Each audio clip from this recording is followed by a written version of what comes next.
పనులు ఎలా జరుగుతాయి అని చెప్పడానికి ఇది ఎగ్జాంపుల్. అమరావతిని 5 ఏళ్ల పాటు సర్వనాశనం చేశాడు జగన్మోహన్ రెడ్డి. ఇప్పుడు దాని పునర్నిర్మాణాని కోసం చంద్రబాబు నాయుడు గారు నడుం కట్టాడు. నిన్న ఢిల్లీ వెళ్ళినప్పుడు ఆయన చేసిన పనుల్లో ఒకటి ఏమిటంటే, ప్రధానమంత్రి నరేంద్ర మోదీ గారిని ఒక కోరిక కోరాడు. అదేంటంటే, మాకు అమరావతిలో 130 సంస్థలు రావాల్సి ఉంది, మేము అనేక మందితో ఒప్పందం కుదుర్చుకున్నాం, కానీ వాళ్ళందరినీ బెదరగొట్టి జగన్మోహన్ రెడ్డి పంపించాడు. అందులో 40కి పైగా కేంద్ర ప్రభుత్వ సంస్థలు లేక ప్రభుత్వ రంగ సంస్థలు ఉన్నాయి. ప్రభుత్వ రంగ సంస్థలు అంటే బ్యాంకులు లాంటివి, కేంద్ర ప్రభుత్వ సంస్థలు అంటే డైరెక్ట్గా గవర్నమెంట్ డిపార్ట్మెంట్స్. అవన్నీ కూడా ఆగిపోయినాయి రావడం. అప్పుడు ఆ విధంగా 130 మందితో అప్పుడు చంద్రబాబు నాయుడు మరి అవగాహన ఒప్పందాలు కుదుర్చుకొని వాళ్ళందరికీ కూడా 1200 ఎకరాల్లో ల్యాండ్ ఇచ్చాడు. వాళ్ళకి ఎకరం 25 లక్షలు 50 లక్షలు కోటి రూపాయలు చొప్పున ఇచ్చారు. అంటే depending on the quality of the organisation. అంటే ఈ ఆర్గనైజేషన్ వస్తే మంచిది మనకి అనుకుంటే తక్కువ రేటుకి ఇచ్చారు. వీళ్ళ దగ్గర చాలా డబ్బులు ఉంటాయి, ఇది కమర్షియల్ ఆర్గనైజేషన్ అనుకుంటే వాళ్ళకి 1 కోటి 2 కోట్లు పెట్టి ఇచ్చారు ఎకరం. ప్రధానంగా ఐడియా ఏమిటి, ఇవన్నీ అమరావతికి వస్తే మీకు అమరావతిలో పెద్ద పెద్ద సంస్థలన్నీ కూడా ఉంటాయి. అమరావతిలో అంటే రాష్ట్రంలో ఉంటాయి, ఆంధ్రప్రదేశ్లో. అవి రావడం వల్ల ఎకనామిక్ యాక్టివిటీ పెరుగుతుంది. పరోక్షంగా వాటి మీద ఆధారపడి కొన్ని వేల మంది బతుకుతారు, అదొకటి. దాంతోపాటు వాళ్ళ యొక్క సర్వీసెస్ కూడా ప్రజలకు అందుతాయి. ఎగ్జాంపుల్ ఏమిటంటే XLRI. చంద్రబాబు నాయుడు గారు అప్పుడు ఏమిటంటే, దేశంలో ఉన్నటువంటి మంచి మంచి విద్యా సంస్థలు, మంచి ఆసుపత్రులు, మంచి మంచి ఇన్స్టిట్యూట్స్ అన్నీ కూడా మన రాష్ట్రానికి రావాలి అంటే కొత్తగా అమరావతి కడుతున్నాం కాబట్టి, అమరావతిలో ప్లాన్ ప్రకారం మేము అన్నీ చేస్తున్నాం కాబట్టి మీకు చక్కని ప్లాట్స్ ఇస్తాము, అక్కడ కట్టుకోండి, తక్కువ రేటుకి ఇస్తాము అని చెప్పి వాళ్ళు అప్రోచ్ అయ్యారు. వాళ్ళందరూ ఉరికినే ల్యాండ్ ఇస్తే వచ్చేటువంటి వాళ్ళు కాదు, అవన్నీ చాలా పెద్ద సంస్థలు. ఉదాహరణకి XLRI అనేది చాలా ప్రముఖ మేనేజ్మెంట్ ఎడ్యుకేషన్ సంస్థ, కలకత్తాలో ఉంది ఎప్పటి నుంచో. వాళ్ళకి బ్రాంచీలు కూడా లేవు ఈ మధ్య వరకు. వాళ్ళని బజ్జులాడుకున్నా కూడా ఎక్కడా పెట్టరు. వాళ్ళని కన్విన్స్ చేసి చంద్రబాబు నాయుడు గారు అమరావతికి రప్పించారు. వాళ్ళకి ఎన్నో ఎకరాలు ఇచ్చారు. వారు ఒక 250 కోట్లు ఎంతో పెట్టుబడి పెట్టి అక్కడ ఈ సంస్థను నెలకొల్పితే ఆంధ్రప్రదేశ్లో ఉన్నటువంటి యువతకి ఎంతో ఉపయోగం. ఆ ఎడ్యుకేషన్ అందులో చదివితే పెద్ద పెద్ద జీతాలతోటి మంచి ఉద్యోగాలు వస్తాయి, ఎన్నో కొత్త నైపుణ్యాలు నేర్చుకుంటారు విద్యార్థులు. అటువంటి వాళ్ళు జగన్మోహన్ రెడ్డి వచ్చిన తర్వాత భయపడి రాలేదు. ఆ విధంగా ఓన్లీ అవుట్ ఆఫ్ 130 7-8 సంస్థలు మాత్రమే వచ్చినాయి. SRM, VIT, అమృత యూనివర్సిటీ ఇట్లాంటివి. సో మిగతా 120కి పైగా సంస్థలు రావడానికి భయపడ్డారు. అందులో రిజర్వ్ బ్యాంక్ ఆఫ్ ఇండియా ఒకటి ఫర్ ఎగ్జాంపుల్. వాళ్ళు కూడా ఎక్కడికి రావాలో మాకు అర్థం కావడం లేదు, ఇది క్యాపిటల్ కాదు అంటున్నారు, 3 క్యాపిటల్స్ అంటున్నారు అని చెప్పి ఒకసారి వాళ్ళు సమాధానం కూడా చెప్పారు అడిగితే, ఎందుకు మీరు రావడం లేదు అమరావతి అంటే. ఇప్పుడు నరేంద్ర మోదీ గారిని కోరారు, ముందుగా మీరు కేంద్ర ప్రభుత్వ సంస్థలకి ఒక చిన్న మెసేజ్ ఇవ్వండి, మీ కార్యాలయాల్ని గతంలో ఒప్పందం చేసుకున్నట్టుగా అమరావతిలో పెట్టండి అని. ఆ మేరకి PM గారి ఆఫీస్ నుంచి ఒక మెసేజ్ వెళ్ళింది ఆయా డిపార్ట్మెంట్స్కి. వెంటనే ఆయా డిపార్ట్మెంట్స్ నుంచి అమరావతిలో CRDA అధికారులకి ఫోన్లు వచ్చాయట. ఏమిటి పరిస్థితి, తాజా పరిస్థితి ఏమిటి, మరి మా ల్యాండ్లో కట్టుకోవడానికి అనుకూలంగా ఉందా, ఒకవేళ లేకపోతే మీరంతా క్లియరెన్స్ చేసి ఇవ్వండి మాకు, మేము అక్కడ కడతాము అని చెప్పి. XLRI వాళ్ళు కూడా ఇప్పుడు ముందుకొచ్చారు, కట్టడానికి సిద్ధంగా ఉన్నారు అని చెప్పి. సో ఇవన్నీ కూడా శుభవార్తలు. ఇవన్నీ ఎందుకు జరుగుతున్నాయంటే ప్రోయాక్టివ్గా చంద్రబాబు నాయుడు గారు ఢిల్లీ వెళ్ళినప్పుడు గుర్తుంచుకొని మరి దానికి సంబంధించి అడగడము, అందుకు పాజిటివ్గా రెస్పాండ్ కావడము కేంద్ర ప్రభుత్వం, దానివల్ల అవుతున్నాయి. ఈ 130లో మరి అందరినీ కాకపోయినా కనీసం ఒక 100 సంస్థలు కనుక తీసుకురాగలిగితే, మళ్ళీ బ్యాంకు ఆఫీసెస్ వాళ్ళందరూ కూడా తీసుకున్నారు, SBI లాంటి వాళ్ళు, ప్రైవేట్ బ్యాంకులో వాళ్ళు తీసుకున్నారు, అనేక డిపార్ట్మెంట్స్ వాళ్ళు తీసుకున్నారు. ఉదాహరణకు పోస్టల్ డిపార్ట్మెంట్, నేవీ వాళ్ళు తీసుకున్నారు, విదేశాంగ శాఖ వాళ్ళు తీసుకున్నారు. వాళ్ళందరూ వస్తే మన రాష్ట్రానికి ఎంతో ప్రయోజనం చేకూరుతుంది అనేటువంటి ఉద్దేశంతో ఆనాడు చేశారు.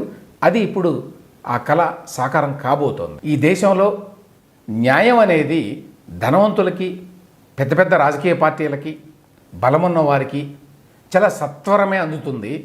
అదే సామాన్యులకైతే చాలా దూరంగా ఉంటుంది.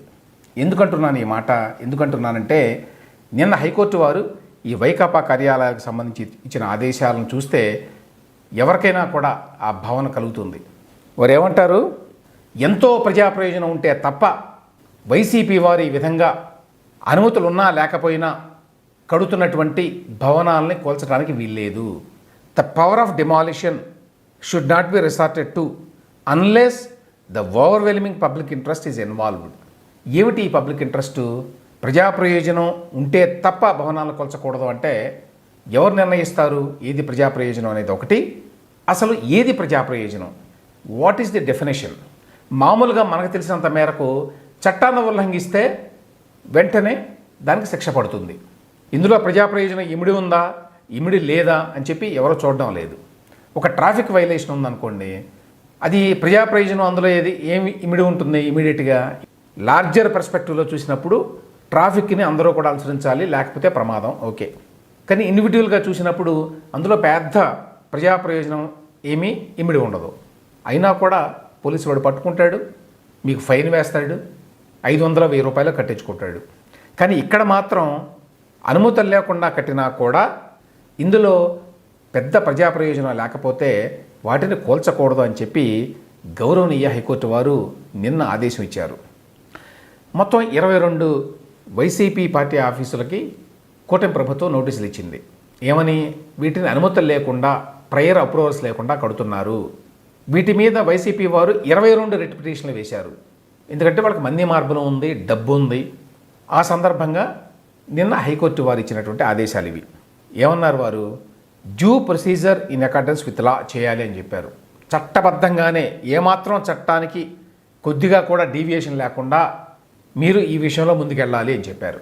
ఉల్లంఘనల వల్ల ప్రజా ప్రయోజనాలకి తీవ్రమైన ఇబ్బంది కలిగినప్పుడు లేదా పబ్లిక్ సేఫ్టీకి భంగం కలిగినప్పుడు మాత్రమే కూల్చివేతకు మరి ప్రభుత్వం పాల్పడాలి.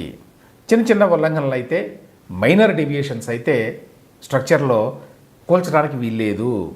అంతేకాదండి, పిటిషనర్లకి అంటే ఇక్కడ వైకాపా వారికి చట్టపరంగా ఉన్నటువంటి అన్ని మార్గాల్ని కూడా ఉపయోగించుకోవడానికి, ఎగ్జాస్ట్ చేయడానికి ప్రభుత్వం వారు అవకాశం కల్పించాలి. అంతేకాదు, ఈ ప్రొసీడింగ్స్ అన్నీ జరుగుతూ ఉండగా బలవంతపు చర్యలు ఏవి తీసుకోకూడదు. కోయర్సివ్ మెజర్స్ అంటే కూల్చడం లాంటివి. పిటిషనర్లు తమ వాదనలు వినిపించడానికి 2 వారాలు అవకాశం కల్పించాలి అని ఇవన్నీ కూడా ఆదేశాలు ఇచ్చింది.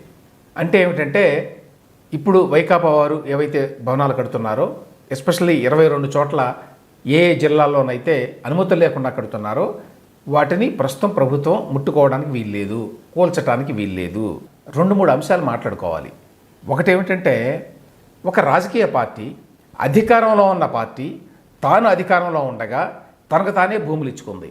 అది గత ప్రభుత్వం ఇచ్చినటువంటి ఒక జీవో ఆధారంగా ఇచ్చుకున్న మాట వాస్తవం. అయినా కూడా ఒక పార్టీ అధికారంలో ఉండి తనకు తానే ఇచ్చుకున్నప్పుడు దానిని ఒక సామాన్యుడు కట్టుకునేటువంటి ఒక భవనంలాగా చూడవచ్చా? ఈ యాంగిల్ని ఏమీ పరిశీలించరా? ఇదేదో ఎటువంటి అధికారం లేని, ఎటువంటి మద్దతు లేనటువంటి ఒక సామాన్యుడి పరిస్థితి కాదు వైకాపాది. వైకాపా అనేది అధికారంలో ఉన్నది 5 సంవత్సరాల పాటు. వాళ్ళే తమకు తామే భూములు ఇచ్చుకున్నారు, ప్రభుత్వ భూముల్ని వాళ్ళు కట్టుకున్నారు. ఇందులో జడ్జి గారు ఒక చోట ఏమన్నారంటే, గతంలో 5 సంవత్సరాలుగా ఎవరో కూడా, అంటే ఆ కన్సర్న్ డిపార్ట్మెంట్ వారు ఎవరో కూడా వెళ్ళి పరిశీలించలేదు కదా. అవును, ఎందుకు పరిశీలిస్తారు? ప్రభుత్వం వాళ్ళదైనప్పుడు అధికార యంత్రాంగం అంతా కూడా మరి వారి కనుసన్నల్లో పనిచేసినప్పుడు సహజంగానే వారెవ్వరూ కూడా ఆ దరిదాపులకు కూడా వెళ్ళరు, వెళ్ళే ధైర్యం చేయరు. ఆ విషయాన్ని కోర్టు వారు గ్రహించలేరా అనేది మనలాంటి సామాన్యులకు వచ్చేటువంటి అనుమానం.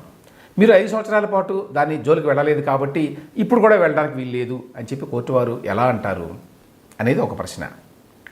గతంలో ప్రజావేదిక కూల్చినప్పుడు ఏ ప్రజా ప్రయోజనం కోసం జగన్మోహన్ రెడ్డి కూల్చాడు? అది ప్రైవేట్ ప్రాపర్టీ కాదు, ప్రైవేటు స్థలం కాదు, అది గవర్నమెంట్ వారిది, గవర్నమెంట్ ప్రాపర్టీ, గవర్నమెంట్ యూజ్ చేసుకోవచ్చు. లార్జర్ ప్రిన్సిపల్స్లో నది ఒడ్డున కట్టకూడదు అసలు అంటే అన్ని ప్రైవేట్ ప్రాపర్టీస్ని కూడా కూల్చేసిన తర్వాత ప్రభుత్వ ప్రాపర్టీని కూల్చాలి. ఒకవేళ అది కనుక ప్రిన్సిపల్ అనుకుంటే ఆ విధంగా చేయలేదే. అక్కడ కరకట్ట మీద ఉన్నటువంటి అనేక భవనాలని ఒక్కదాన్ని కూడా, ఒక్క ఇటుకరాయి కూడా తీయలేదు జగన్మోహన్ రెడ్డి ప్రభుత్వం, ప్రజావేదికను కూల్చింది. అదేవిధంగా రాష్ట్ర వ్యాప్తంగా అనేక చోట్ల అనేక ఇళ్ళు గత ప్రభుత్వంలో కూల్చారు.